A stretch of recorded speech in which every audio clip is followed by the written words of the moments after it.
हर खबर पर होगी आपकी पकड़।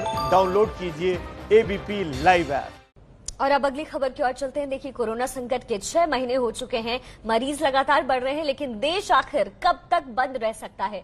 धीरे धीरे सभी गतिविधियां खुल रही हैं। अब आ रहा है अनलॉक 4, जिसका ऐलान कल रात हुआ, जिसमें सबसे बड़ी खबर यह है कि 7 सितंबर से देश में मेट्रो ट्रेन शुरू हो जाएगी और 21 सितंबर से सीमित संख्या में राजनीतिक रैलियां भी।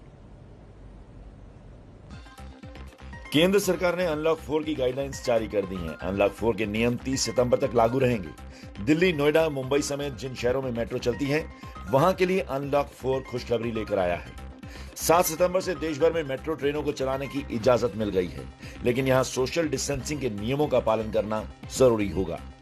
7 सितंबर से शर्तों के साथ मेट्रो शुरू हो जाएगी। मेट्रो पहले सीमित तादाद में चलेगी, धीरे धीरे मेट्रो की पूरी सेवा बहाल होगी।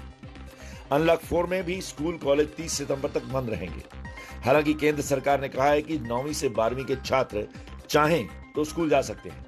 अनलॉक 4 की एक और बड़ी बात यह है कि 21 सितंबर से सोशल डिस्टेंसिंग के साथ राजनीतिक रैलियां करने की मंजूरी मिल गई है। हालांकि इन रैलियों में 100 लोगों के ही शामिल होने की इजाजत होगी, लेकिन जहां कोरोना के कंटेनमेंट जोन है, वहां राजनीतिक रैलियों पर पाबंदी रहेगी।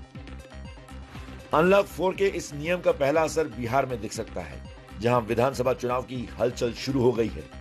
सूत्र बता रहे हैं कि अगले महीने बिहार में विधानसभा चुनाव का ऐलान हो सकता है।